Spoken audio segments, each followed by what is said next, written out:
পশ্চিম বাংলার নন MLA CM, মানে এও একটা নজিরবিহীন, আমার তো অন্তত মনে নেই যে নন এমএলএ সিএম পশ্চিম বাংলার ইতিহাসে কবে হয়েছেন আমি জানি না, আমার হয়তো অন্তত মনে পড়ছে না। এই নন এমএলএ সিএম কে কলকাতা হাইকোর্ট 5 লক্ষ টাকা জরিমানা করল। কেননা এই যে রিপিটেড একটা সর্ট অফ বলা যেতে পারে she is an offender against constitutional institutions। এই যে রিপিটেডলি যে তাদেরকে এই কনস্টিটিউশনাল পোস্ট হোল্ডার্স যারা, পদাধিকারী যারা, বা সাংবিধানিক যে প্রতিষ্ঠানগুলো, তাদের প্রতি উনি বিষোদ্গার করেছেন এবং যা নয় তাই বলেছেন। একজন মুখ্যমন্ত্রী, সে এমএলএ হোক নন এমএলএ সিএম হোক, একজন মুখ্যমন্ত্রী, এবং আগেও করেছেন, আমরা ইলেকশনের সময় দেখেছি যে কিভাবে ইলেকশন কমিশনের প্রতি একের পর এক ওনার নিজের ভাষা যদি আমি ব্যবহার করি, অকথ্য, কুকথ্য, অর্ধকথ্য কথাবার্তা বলেছেন, এবং সেখানে তারপর জুডিশিয়ারিকেও ছাড়েননি। তার দলের কিছু এমপিরা মাঝে মাঝেই চিঠি লিখছে যে এই জাজকে সরাতে হবে, তাকে বসাতে হবে, তাকে বার করে দিতে হবে। সেই জন্য আমি এটা প্রথম যে বিষয়টা মাথায় আসছে, মনেও আসছে, যে একটি অদ্ভুত বিশেষ পরিস্থিতি পশ্চিমবাংলায়, যে পাবলিকলি যারা আজকে আবার পশ্চিমবাংলায় ক্ষমতায় এসছে, মানে তারা বলে যে তারা কেবলমাত্র, আমি একবার একটু আপনাকে সংযোজন করি। হ্যাঁ। আপনি নন এমএলএ মুখ্যমন্ত্রী বলছেন, তো আমি বলছি পরাজিত মুখ্যমন্ত্রী। পরাজিত মুখ্যমন্ত্রী। নন এমএলএ অনেক ক্ষেত্রে বিধানসভায় হয় যে নির্বাচনে কেউ দাঁড়ালেন না, হ্যাঁ, পরবর্তীকালে কোন একটা অন্য কোন নির্বাচন ক্ষেত্রে হয়ে লড়ে তিনি এলেন, কিন্তু ইনি পরাজিত হয়েছেন এবং এই কথাটা বারবার কিন্তু নন্দীগ্রামে পরাজিত হয়েছেন, এবং ফলে স্বাভাবিকভাবে পরাজিত হওয়ার পর তিনি আবার মুখ্যমন্ত্রী হয়েছেন। এবার হয়তো অন্য কোনো ক্ষেত্র থেকে নির্বাচনে দাঁড়িয়ে চলে আসবেন। ফলে পরাজিত মুখ্যমন্ত্রী, হেরে যাওয়া মুখ্যমন্ত্রী, তিনি মুখ্যমন্ত্রীর পদে এসছেন, মানে মুখ্যমন্ত্রী পদে শপথ নিয়েছেন, not being elected, not being elected. তো সেখানেই কিন্তু তাহলে ওই আবার এখানে নৈতিকতার প্রশ্ন আছে। নৈতিকতা, আমি দুটো উদাহরণ দেব। 1967-এ যখন এ রাজ্যে কংগ্রেস পরাজিত হয়, তৎকালীন মুখ্যমন্ত্রী প্রফুল্লচন্দ্র সেন আরামবাগে পরাজিত হয়েছিলেন। কংগ্রেস কিন্তু খুব খারাপ ফল করেনি, তখন বিধানসভার আসন ছিল পশ্চিমবাংলায় 280টা, কংগ্রেস 127টা পেয়েছিল, আর 13টা মাত্র আসন পেলে কিন্তু কংগ্রেসই সরকার গঠন করতে পারত। কিন্তু অতুল্য ঘোষ সরকার গঠন করেননি। তিনি বলেছিলেন যে আমি অজয় মুখার্জিকে রিকোয়েস্ট করতে পারবো না দলে ফিরতে, রিকোয়েস্ট করলেই হয়তো উনি চলে আসবেন। 2, আমাদের মুখ্যমন্ত্রী পরাজিত হয়েছে, ফলে আমি মনে করি যে নৈতিকভাবে আমাদের সরকার গঠন করা উচিত। আমাদের মুখ্যমন্ত্রী হেরে গেছেন, কংগ্রেস কিন্তু সরকার গঠন করেনি, ফলে এখানে একটা নৈতিকতার প্রশ্ন আছে। হিমাচল প্রদেশেও একবার হয়েছিল, মুখ্যমন্ত্রী দুটো আসনে হেরেছিল। হিমাচল প্রদেশে, উত্তরাখণ্ডে হলো যে এই যেটা আপনি উত্তরাখণ্ডে, না সেটা তো হিমাচলে, যেটা বলছেন সন্ময়দা সম্প্রতি এই যে হিমাচলের যিনি মুখ্যমন্ত্রী হলেন, তিনি ইলেকশন নাও হতে পারে সেটা ভেবে পদত্যাগ করলেন। কেননা 6 মাসের মধ্যে বাই ইলেকশন, 6 মাসের কম যদি থাকে বাই ইলেকশন করা যাবে না, উনি পদত্যাগ করলেন। সেই জন্য আমি যে কথাটা নিয়ে শুরু করেছিলাম, যে এই যে সংবিধানের প্রতি কোনো নিজের দায়বদ্ধতা নেই, দায়িত্ব জ্ঞানহীনতা, এটা কিন্তু বারবার আমরা দেখছি। ডক্টর গাঙ্গুলি, আমার আরেকটা খুব ইন্টারেস্টিং পয়েন্ট আমি এখানে নোট করবো, বিমলদা আপনিও বলতে পারেন, যে বিধানসভার ভেতরে যখন বিষয়টা উঠল, পরিষদীয় বিরোধী দলনেতা শুভেন্দু অধিকারী যখন মন্তব্য করলেন এই বিষয়ে, তখন স্পিকার সাহেব বললেন বিষয়টা বিচারাধীন। তার মানে পরাজিত মুখ্যমন্ত্রী শব্দটা বিধানসভায় বলা যাবে না। কেন ওয়াই? আমি রিকাউন্টিং এর জন্য আমি অ্যাপিল করে থাকতে পারি, তার মানে কি পরাজিত মুখ্যমন্ত্রী শব্দবন্ধটা বিধানসভার মধ্যে কোটেড হবে না? এটা আমার অবাক লেগেছে বলে আমি এই প্রশ্নটা তুলছি। সাবজুডিস, যেমন কেউ কেউ বলেন না সাবজুডিস ম্যাটার আলোচনা করা যাবে না, মিথ্যা কথা। সাবজুডিস বিষয়ে আলোচনা করা যায়, বিষয় নিয়ে কোনো ডিসিশনে অ্যারাইভ করা যায় না। আজকে নারদকাণ্ড সাবজুডিস, কেউ আলোচনা করতে পারি না। সারদা, প্রত্যেকটা কেসই তো সাবজুডিস। দেবাঞ্জন কাণ্ড সাবজুডিস, আমরা কি আলোচনা করতে পারছি না? সবাই করতে পারি।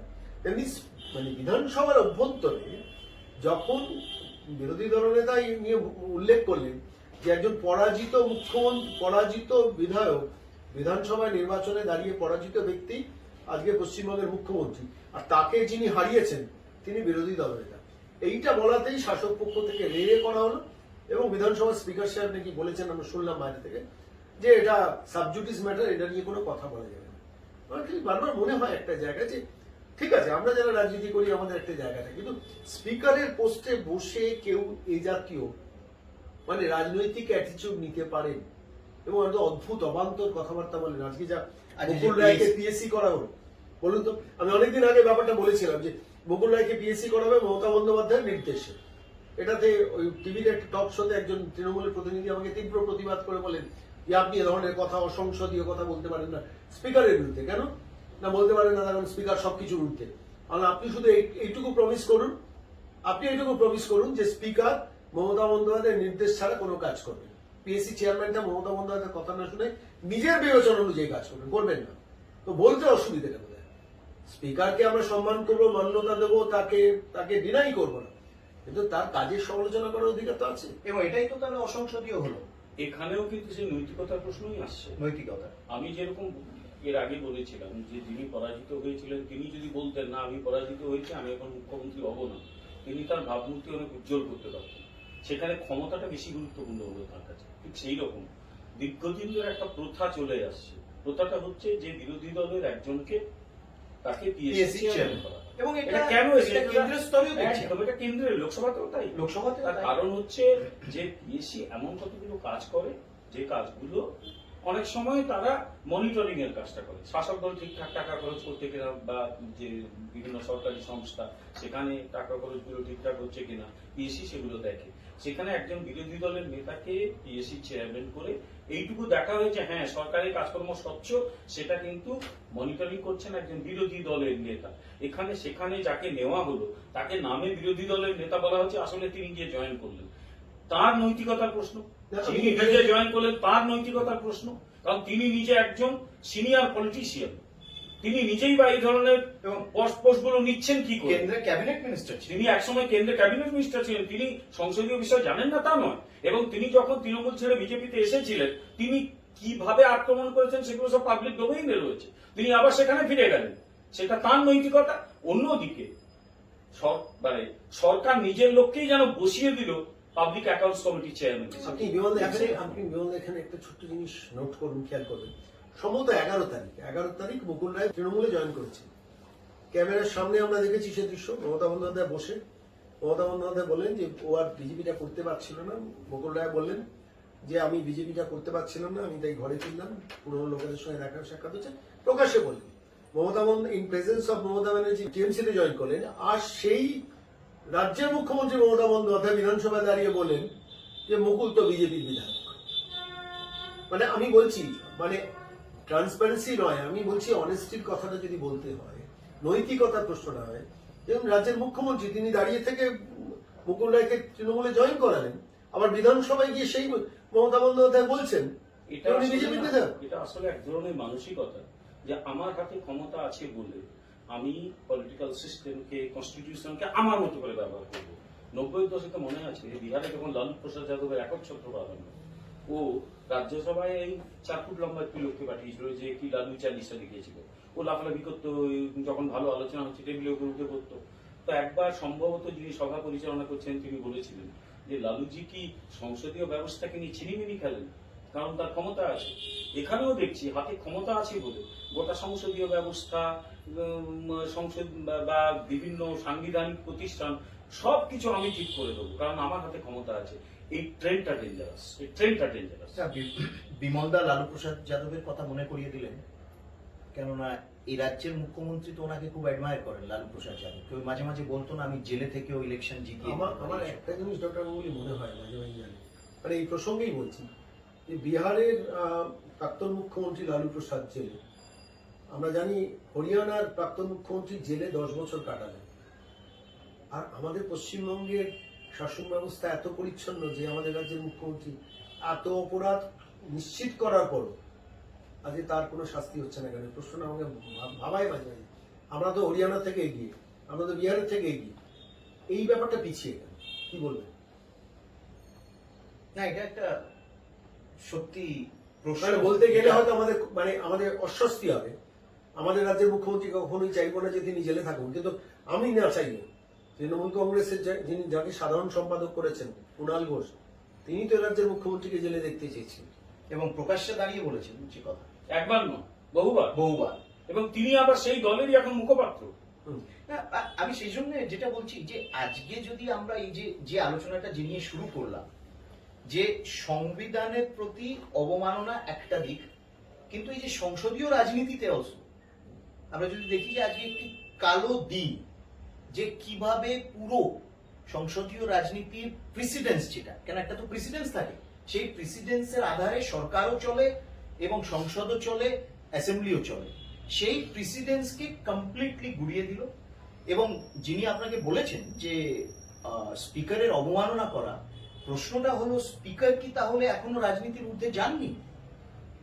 এই স্পিকারই তো, আমরা তো গত 5 বছর বিধানসভায় এই স্পিকারকেই দেখেছি। 18 জন বিধায়ক কংগ্রেস সিপিএম দল বদল করেছেন, তাদের দলত্যাগ আইন প্রয়োগ করার জন্য বারবার করে বলা হয়েছে, কিন্তু করেন। হি রিমেইনড ইনঅ্যাক্টিভ। অ্যাবসলিউটলি। এই স্পিকার দলদাস বলেছেন শুভেন্দু অধিকারী, তার জন্য অনেকে খুব ক্ষুব্ধ। মানে শুনেছি যে বিষয়টা, আমি রেকর্ডটা চেয়ে পাঠিয়েছি, স্পিকার বলেছেন। তো স্পিকারের এইটুকু নৈতিকতা নেই কেন যে তিনি রাজনীতির ঊর্ধ্বে উঠবেন না, আজকে প্রেসিডেন্স গুলো মানবেন না, এবং আজকে তিনি আশা করবেন যে তার পোস্ট নিয়ে আমরা কেউ কোনো কথা বলতে পারবো। এবং আজকে পিএসসি মানে কি করে, এটা সত্যি নজিরবিহীন। কিন্তু অথচ এই স্পিকারের পদটা তো আমরা উত্তরাধিকার সূত্রে ব্রিটেনের কাছ থেকে পেয়েছি। ব্রিটেনে যিনি স্পিকার হন, তার প্রথম কাজ হচ্ছে পার্টি থেকে পদত্যাগ করা, এবং তারপর তিনি যতদিন খুশি স্পিকার থাকতে পারেন। তার বিরুদ্ধে পরবর্তী সময়ে তিনি যখন নির্বাচনে দাঁড়ান, কোনো দল তার বিরুদ্ধে প্রার্থী দেন, তার কারণ সেই অফিসটাকে ওই জায়গায় তুলে নিয়ে যায়। তাই স্পিকারের অফিসটা কিন্তু খুব কম গুরুত্বপূর্ণ নয়, স্পিকারের অফিস অত্যন্ত গুরুত্বপূর্ণ, এবং সেই চেয়ারটাকে আমি অত্যন্ত শ্রদ্ধা করি। কিন্তু এটাও ঠিক, সেই চেয়ারে যারা বসে আছেন তাদের কার্যকলাপের মাধ্যমে বুঝিয়ে দিতে হবে যে সংবিধান রক্ষা করার দায়িত্ব তাদের। সংবিধানকে কেন্দ্র করে যে কনভেনশন বা প্রথাগুলো গড়ে ওঠে, সেগুলো তো কম গুরুত্বপূর্ণ নয়। সে প্রথাগুলো রক্ষা করার দায়িত্বও কিন্তু স্পিকার বা বাকি সকলের, যারা এই গোটা সাংবিধানিক ব্যবস্থার সঙ্গে যুক্ত। তা নইলে কিন্তু সাংবিধানিক ব্যবস্থা ক্রমশ বিপর্যস্ত। আপনি বিমলদা সংবিধানের কথা বলছেন, আপনি বলুন তো ভারতবর্ষের কোন রাজ্যের মুখ্যমন্ত্রী বারবার তার উপর আদালত থেকে ফাইন ইম্পোজ হয়? আমি কথাটা বলছি যে একজন রাজ্যের মুখ্যমন্ত্রী সিদ্ধান্ত নেবেন, তার মামলা কে শুনবেন, কোন বিচারপতি শুনবেন? এটা ভারতবর্ষের একটা রাজ্য দেখান যেখানকার রাজ্যের মুখ্যমন্ত্রী বলছেন আমার বক্তব্য আপনি শুনবেন না, এবং বলে 10 জন সাজানো অ্যাডভোকেটকে হাইকোর্টের সামনে দাঁড় করিয়ে দেওয়া হচ্ছে। 3 জন নেতাকে দিয়ে টুইট করানো হচ্ছে। 3 নম্বর হচ্ছে প্রেস কনফারেন্স করানো হচ্ছে বিষয়টা নিয়ে। অর্থাৎ একজন বিচারপতি, তার বিচারপতির কাছে আমি না শুনতে পারি। নিয়ম কি? হাইকোর্টের নিয়ম হচ্ছে, আমি শুনেছি এক্স জাস্টিস সমরেশ ব্যানার্জি তিনি বলেছেন একটা টক শোতে, বলছেন যে আমার মামলা যদি আপনি না শুনতে চান, মানে আপনার কেসটা আমি ধরুন জজ সাহেব, আমার কোর্টে উঠেছে, আমার কথা আপনি না শুনতে চাইতে পারেন, কিন্তু সেটা অ্যাপিলটা করতে হবে আমার কোর্টে। আপনি কি করলেন? চিফ জাস্টিসের ঘরে গিয়ে অ্যাপিল করলেন, আর বাইরে 10 জন অ্যাডভোকেটকে দাঁড় করিয়ে দিয়ে 3টে টুইট করিয়ে একটা প্রেস কনফারেন্স করা, প্রেসার ক্রিয়েট, যেমন সিবিআই অফিসে গিয়ে একটা প্রেসার ক্রিয়েট করার, মানে কোন রকম শিক্ষা তো না, ডেলিবারেটলি সিবিআই অফিসেও যা করেছিলেন তার বিরুদ্ধেও হাইকোর্ট কিন্তু খুব স্ট্রং অবজারভেশন দিয়েছিল, একটা প্রেসার ট্যাকটিক্স ক্রিয়েট করা against constitutional institutions, autonomous institutions, constitutional institutions। এবং ঠিক এই জিনিস এখানেও করলেন। কোন রকম ওই যে একসময় বলেছিলেন না একটা প্রেস কনফারেন্সে, লাইভ প্রেস কনফারেন্স, দায়িত্ব জ্ঞানহীনতায় ভুগি আমরা, উনি ওনার নিজের কথাই হয়তো বলছিলেন, না হলে এইরকম ধরনের একটি পরিস্থিতি ক্রিয়েট করা। এবং সেখানে বেশি ডক্টর গাঙ্গুলি আমার কাছে খুব বেশি চিন্তার ব্যাপার যে প্রেসিডেন্সটা তৈরি, প্রেসিডেন্স অ্যাবসলিউটলি। এরপর থেকে আমরা অনেকেই এনকারেজ হব, অমুক বিচারপতির ঘরে আমার বক্তব্য উঠলে আমি 10 জন অ্যাডভোকেটকে রাস্তায় দাঁড় করিয়ে দেবো। এটাই আমার কাছে সবচেয়ে বেশি চিন্তার বিষয়, কারণ আমাদের রাজ্যের কথাই ধরি, আমাদের রাজ্যে শাসন বিভাগ, তার সঙ্গে যুক্ত স্থায়ী প্রশাসন, পুলিশ বা এদের কাছে সাধারণ মানুষের অভিযোগ তারা বিচার পাচ্ছে না। পুলিশের কাছে যাচ্ছে, পুলিশের কাছে বিচার পাচ্ছে না বলেই অভিযোগ। পুলিশ না বহু ক্ষেত্রে অভিযোগ যে তারা থানায় কেস নিচ্ছে না, যার নামে অভিযোগ করা হচ্ছে তাকে ডেকে বলছে তুই এই কাজ করেছিস, তার সামনেই তাকে ডেকে আনা হচ্ছে, মানুষ ভয় পাচ্ছে। এবং ইলেকশনের পরে গোটা পশ্চিমবাংলায় দার্জিলিং থেকে একেবারে দাপন কোচবিহার থেকে কাকদ্বীপ সর্বত্রই কিন্তু এই ঘটনাগুলো ঘটে চলেছে। পুলিশের উপর মানুষের একটা কোথাও অনাস্থা তৈরি হয়েছে, প্রশাসনের উপর। এরপরে মানুষের যাবার জায়গা হচ্ছে সেই আদালত। সে আদালতেও যদি এই ঘটনাগুলো ঘটতে থাকে, মানুষ যাবে কোথায়? তাহলে পশ্চিমবঙ্গের যে সাংবিধানিক শাসন, এই সাংবিধানিক শাসন আদৌ ঠিকঠাক কাজ করছে কিনা? একজন রাষ্ট্রবিজ্ঞানের ছাত্র হিসেবে এটাই আমার প্রশ্ন। ওয়েস্ট বেঙ্গলের সংবিধান ঠিকমতো কাজ করছে কিনা? তার কারণ বিচার বিভাগকে যদি এইভাবে বারবার অভিযোগের মুখে দাঁড় করানো হয়, আরে বিচারকরাও মানুষ, তারাও ভোট দেন, তারা তাহলে বলেই তো হবে বিচারকরা ভোট দেবেন না, কারণ সে কথা বলতে পারবে না। হয় না। প্রত্যেক বিচারপতি যখন ভোটার, কাউকে না কাউকে ভোট দেন, ভোট তো দেন তো। তার নিজস্ব কিছু চিন্তা ভাবনা থাকবে। একদম। তুমি আর সেই- তিনি যখন তুমি ছাত্র সেই ছিলেন, জায়গাটাতে কোনো আঘাত দলের করছো। ছাত্র সংগঠনের সঙ্গেও তুমি যুক্ত সেই থাকতে পারেন। তুমি সেই জায়গাটাকে আঘাত করছো যে তোমার একটা পূর্ব পরিচিতি ছিল। প্রথম কথা, জাস্টিস কৌশিক চন্দ্র পরিষ্কার বলেছেন আমি বিজেপির মেম্বার ছিলাম না, আমি বিজেপির কোন লিগাল সেলের দায়িত্বে ছিলাম না, আমি কিছু কেস লড়েছি। সে কেস তো লড়তেই হবে, পেশা তো। হাইকোর্টে যে 34 জন বিচারপতি আছেন তারা পূর্ব জীবনে কেউ না প্রত্যেকেই অ্যাডভোকেট ছিলেন। Absolutely. তারা কোনো না কোনো দলের কারণ না কারণ কেস লড়েছেন। এবার থেকে আমার কেস যখন যে বিচারপতির কক্ষে উঠবে, আমি প্রশ্ন করবো যে উনি তো এই বিষয়ে অমুক পার্টির হয়ে লড়েছেন, আমি অমুক পার্টি করি, ফলে এবং সেটাই আমি চাই না প্রেসিডেন্স হয়ে গেল। প্রেসিডেন্ট হয়ে সেটাই প্রেসিডেন্স হয়ে গেল। এবং এই কথাটা আপনি বিমলদা এই কথাটা বললেন, আমি আরেকটা প্রসঙ্গ, যখন আমরা বিধানসভা নিয়ে কথা বলছি, দুটো বিষয়। একটা হলো যে বিধান পরিষদের হঠাৎ জ্যাম্বরি কেন দরকার? 1969 সালে যখন বিধান পরিষদ ডিসলভ হয়ে গেল, তার মানে মনে হয়েছিল যে বিধান পরিষদ দরকার নেই। এইরকম একটি বর্তমান পরিস্থিতি, যখন একটা কোভিড প্যান্ডেমিক পরিস্থিতি চলছে, গতকাল তো প্রায় 23,000 কোটি টাকা নরেন্দ্র মোদীজি ঘোষণা করলেন যে সেটা রাজ্য এবং কেন্দ্র একসাথে মিলে, কেন্দ্র সরকার রাজ্য সরকার ব্যবহার করবে কোভিডের এমার্জেন্সি প্রিপারেশনের জন্য, সেটা করলেন। কিন্তু আমি বলছি যে কোভিড পরিস্থিতিতে যেখানে 2,000 কোটি টাকা প্যান্ডেমিক পারচেস হলো, বারবার জিজ্ঞেস করা হচ্ছে যে সেই সব রুলস রেগুলেশন বাইপাস করে কাকে সেই অর্ডার দেওয়া হলো, কি পারচেস করা হলো, স্টেটের কথা বলছি, কি পারচেস করা হলো, কেন করা হলো, কোথায় ব্যবহৃত হলো, সেগুলোর হিসেব আমরা পাচ্ছি না। এর মধ্যে হঠাৎ একটি বিধান পরিষদ গঠন হবে এবং সেই বিধান পরিষদে যারা হেরে গেছে, যারা ইলেকশনে যারা সব পেটুয়া, তাদের আইডেন্টিফাই করে একটি নতুন একটি ইকোসিস্টেম সেইখানে তৈরি করবে, তাদের পেছনে কয়েক হাজার। সর্বদা আপনি নিজে একটু বলুন না, আপনি তো সেই আপনার শোতে আপনি কথাটা বলেছিলেন, আপনি একটা হিসেবও দিয়েছিলেন, কয়েক হাজার কোটি টাকা খরচা হবে সেখানে, এবং এক এক ব্যক্তির পেছনে কয়েকশো কোটি টাকা খরচা হবে। Can be afford this at this point of time? খালি নিজের আত্মসন্তুষ্টির জন্য নিজের একটি কোটেরি তৈরি করবে বলে বিধান পরিষদের ফানুস উড়াচ্ছেন। আপনি হিসেবটা দিন। ডক্টর গঙ্গুলি, আমি একটা খুব স্পেসিফিক কথা বলি, মানে আজকে বিধান পরিষদ তৈরি হওয়া নিয়ে আমি একটা অন্য অ্যাঙ্গেল থেকে ব্যাপারটা প্রশ্নটা করছি।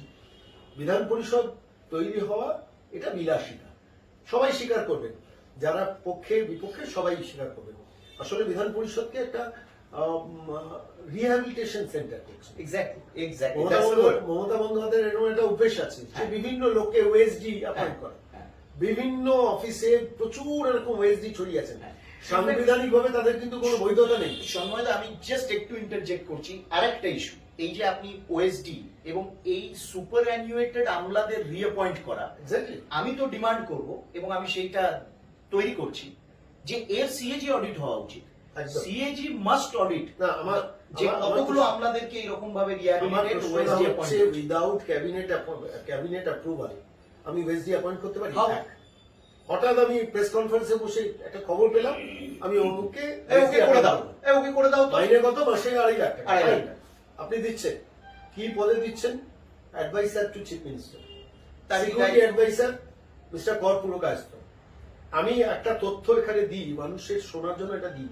আমি রিসেন্টলি খবরটা পেয়েছি, আমি খুব অথেন্টিক সোর্সে খবর পেয়েছি।